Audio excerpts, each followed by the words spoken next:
일본 F3가 KF-X와 달리 연기될 수밖에 없는 이유. 어느 나라나 자기 전투기 계획이 있죠. 터키의 TF-X, 인도의 엠커, 일본의 F3, 유럽의 유로파이터 2. 그런데 일본의 F3는 잡지에서는 많이 논의되지만 상당히 연구과제 성격이 강한 기체입니다. 목표는 F-20이라는데 원하는 건 일본 본토 방어를 위한 대함 미사일 운용과 제공권에서의 우위죠. 근데 저런 거창한 기체의 기능은 F-35가 이미 다 하고 넘치는 기능이거든요.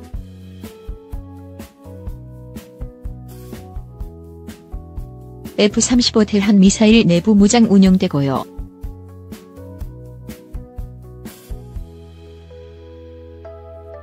블로그에서는 암남 6발 내부 무장 예정하고 있습니다.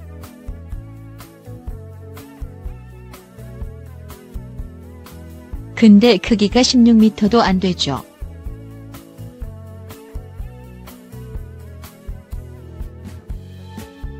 일본은 F3라 명명된 프로젝트로 계속 기술은 축적해 나가지만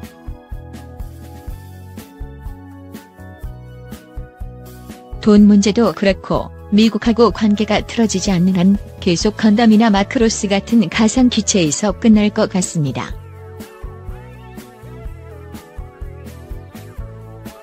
근데 KF-X는 왜 잘 되냐고요?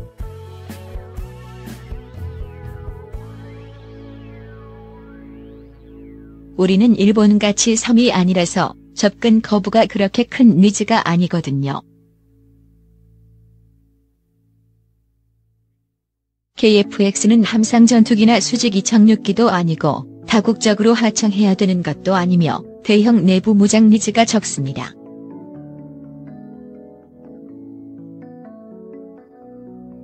그러면 괜찮은 기동성의 타우러스 등 장거리 타격 능력을 갖추고 적절한 정도의 내부 무장을 하는 가성비 좋은 전투기가 나오는 거죠. 일본은 F3 개발은 계속 계획으로 남을 거고 결국 F-35로 러쉬할 것 같습니다. 한국이나 일본이나 F-35가 훨씬 낫죠.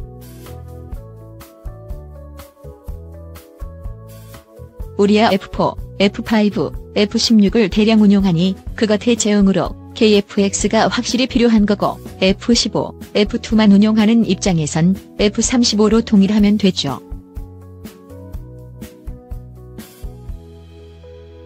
양국 정부 항공산업 시각차. 일 못 따라잡아.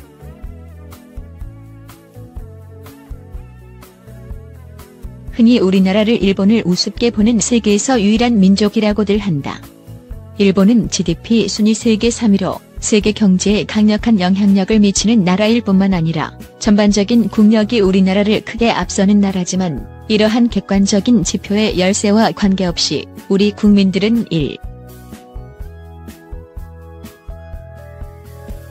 국가대표 축구팀 감독은 평상시에 제 아무리 뛰어난 성적을 거두더라도 한일전에서 패하면 사퇴를 각오해야 하고 각종 지표나 통계에서 일본에 뒤처지는 결과가 나왔다는 뉴스가 보도되면 분통을 터뜨리는 댓글이 줄을 잇는다.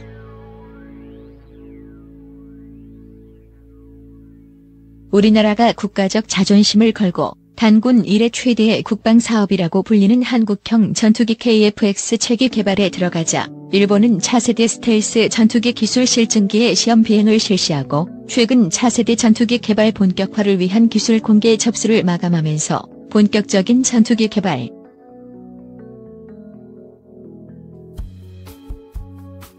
한 KF-X vs 1 F3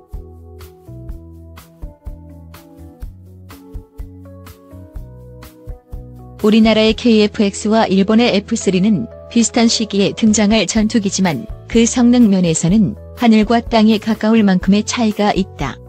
결론부터 말하자면 유사시 독도 상공에서 KF-X로 F3에 덤비는 것은 무모한 자살 행위에 가깝다.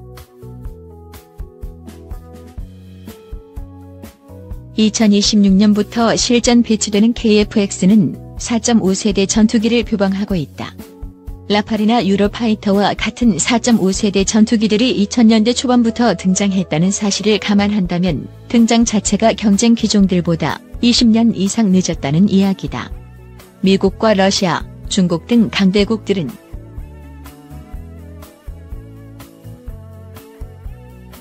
F-16보다 조금 더 큰 24.5톤의 최대 이륙 중량의 쌍발 엔진, 마하 1.8 수준의 최대 속도를 갖춘 KF-X는 현재 기준에서는 상당히 우수한 전투기지만 5세대 전투기 보급이 일반화되는 2020년대 중반 이후부터는 성능 면에서 주변국 주력 전투기보다 상당한 열세에 처하게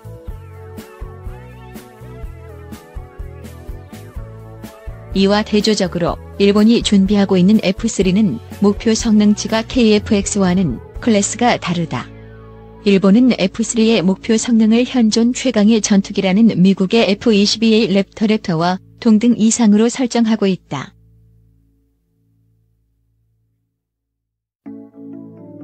F-3에는 스텔스기를 원거리에서 탐지할 수 있는 고성능 AESACTIV 일렉트로니클리 스캔드 어레이 레이더와 전자전 장비, 적외선 탐색 추적 장비 IRST 등을 통합한 선진 통합 센서는 물론 기체 표면에 붙여 사각지대를 없애주는 레이더인 스마트 스키네스.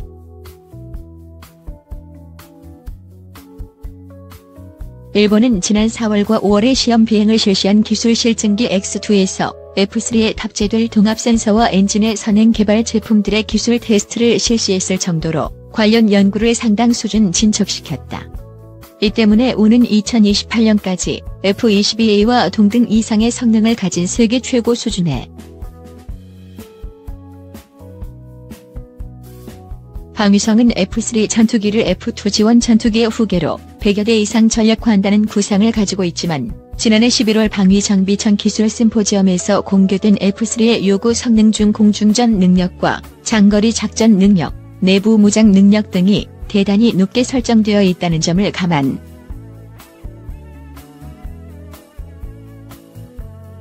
현재 공개된 재원을 비교하면 KF-X는 레이더와 항공전자 장비 성능, 무장 능력과 공중 기동 능력 등 모든 능력에서 F-3의 열세다. 여기에 공중조기경보 통제기와 이지3 등이 거미줄처럼 연결된 자위대의 네트워크 교전 능력까지 감안한다면 KF-X로 F-3에 대적하는 것은 자살행.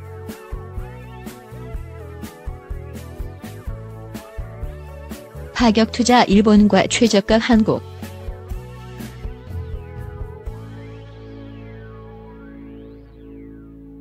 장중하고 맑은 종소리로 유명한 국보 제29호 선덕대왕 신종은 본명보다 에밀레종이라는 별명으로 더 유명하다. 종을 완성시키기 위해 쇳물에 어린 아이를 던져 넣었는데 이 때문에 종소리에서 에밀레어미 때문에라는 소리가 들린다는 전설 때문이다. 이 종이 완성된 것은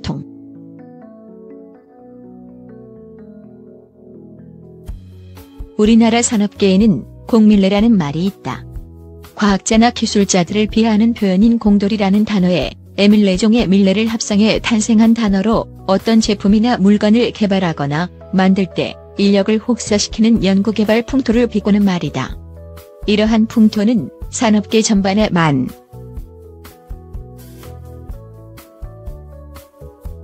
한국형 명품 무기는 최저가 낙찰제를 통해 결정된 부족한 연구개발비를 가지고 지정된 기간 내에 개발을 완료해야 하는 열악한 환경에서 탄생한다. 정해진 기간 내에 납품하지 못하면 하루하루 눈덩이처럼 불어나는 지체 보상금을 내야 한다는 압박 속에서 연구원들의 피와 땀,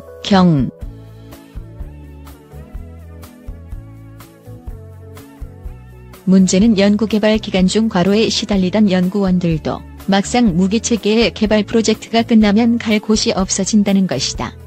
국방과학연구소 ADD와 같이 국가에서 운영하는 연구소는 그나마 사정이 조금 나은 편이지만 민간업체들에 근무하는 연구원들은 연구개발 프로젝트가 끝나면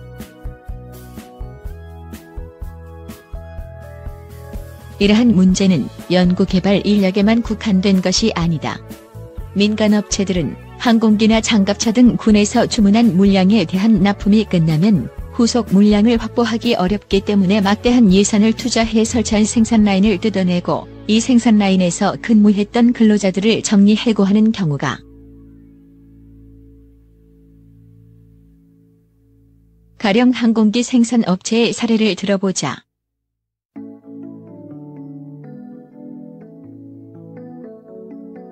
국산 고등훈련기와 전투기를 생산하는 K업체는 현재 우리 공군과 필리핀, 이라크 등에 인도될 항공기들을 생산하고 있다. 알려진 바에 따르면 현재 수주 물량은 내년 연말까지 모두 인도되기 때문에 추가 수출이 성사되지 않는다면 내년부터 KF-X 양산 개시 시점인 2026년까지 항공기 생산은 일반적인 자동차 생산과 다르기 때문에 현장의 말단 인력도 수개월 이상의 전문 교육을 이수해야 하며 현장 관리자들은 이름만 생산직일 뿐 석박사 학위를 소지한 고급 인력들이 필요하다. 생산 물량이 없어 항공기 생산 라인을 접는다면 항공기의 개발과 관리, 생산,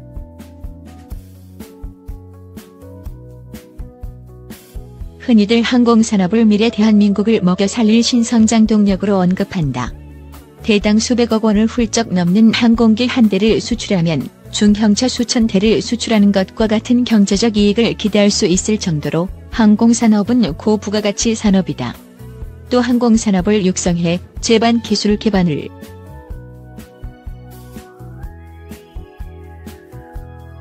이러한 위기는 13년 전에도 있었다. 2002년 KF-16 120대 면허 생산이 종료되면서 2005년 T-50 양산 개시 이전까지 2년간 생산 라인 가동 중단 위기가 있었던 것이다. 당시 참여정부는 이 문제 해결을 위해 군전력 증강 계획에 없었던 KF-16 20대 추가 생산 카드,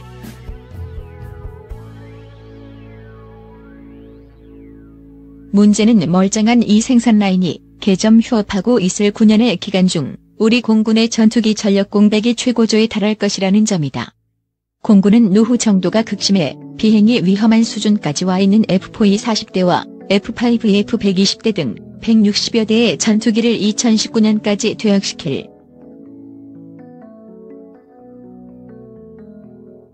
항공산업 위기와 전력 공백 문제를 해결할 수 있는 방법은 간단하다. 국내에 있는 생산 라인을 이용해 전투기를 추가 생산하는 것이 그것이다. FA-52 전투기 전력을 대체하기 위한 기체로 부족하다면 KF-16의 성능 개량형을 추가 생산하는 방법도 있고 일본처럼 F-35를 면허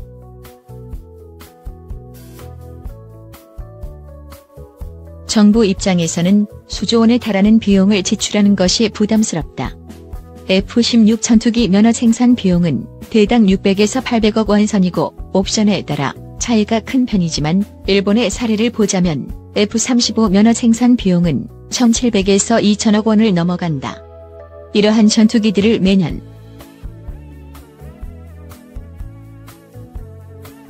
부정적인 것은 군도 마찬가지다. 계획에 없던 전투기 추가 양산이 결정되면 다른 전력 증강 사업 예산이 타격을 입게 된다. 가족이나 복지비 부담이 큰 상황에서 선거 때 표로 연결되지 않는 국방 예산은 지출을 꺼리는 것이 예산 당국의 일관된 입장이기 때문에 전투기 추가 양산을 한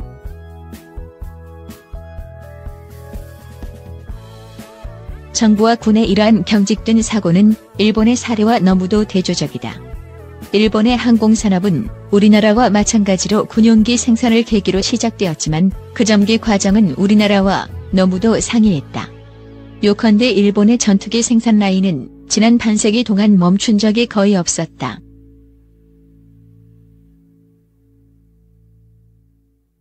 일본 정부는 1955년부터 1960년까지 300대의 F-86 전투기를 면허 생산하고 이 사업이 끝나기도 전에 F-104 전투기 면허 생산 계약을 체결, 1967년까지 230대의 F-104를 생산해 생산 라인을 유지시켰다. 잠시 숨을 고른 뒤 1969년에는 F-4D 전투기 140대,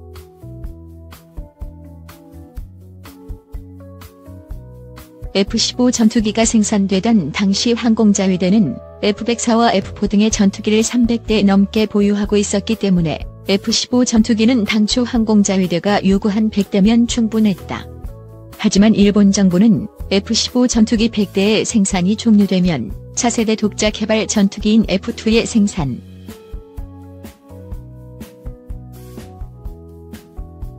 이러한 기조는 21세기에 들어와서도 그대로 유지되고 있다. 일본은 F3 양산이 시작되는 2028년 이후까지 자국의 전투기 생산 라인 유지를 위해 F-35 면허 생산을 준비하고 있다. 현재 계약된 것은 42대지만 지속적인 생산 라인 유지를 위해 F-35 도입 대수를 100대 2.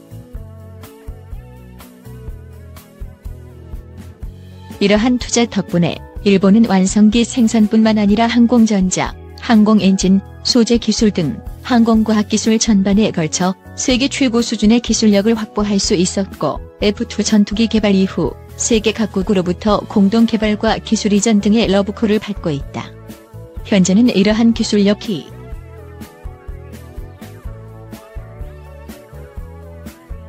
요컨대 한국은 전투기 생산을 단순히 소모성 국방 사업이라고 생각해 정부 차원의 투자를 꺼렸고, 일본은 전투기 생산을 항공산업 명맥 유지와 발전을 위한 투자라고 인식했다. 수십 년간 지속된 이러한 인식의 차이는 한일 양국 간 항공산업 수준의 격차를 천지 차이로 벌려놓았다.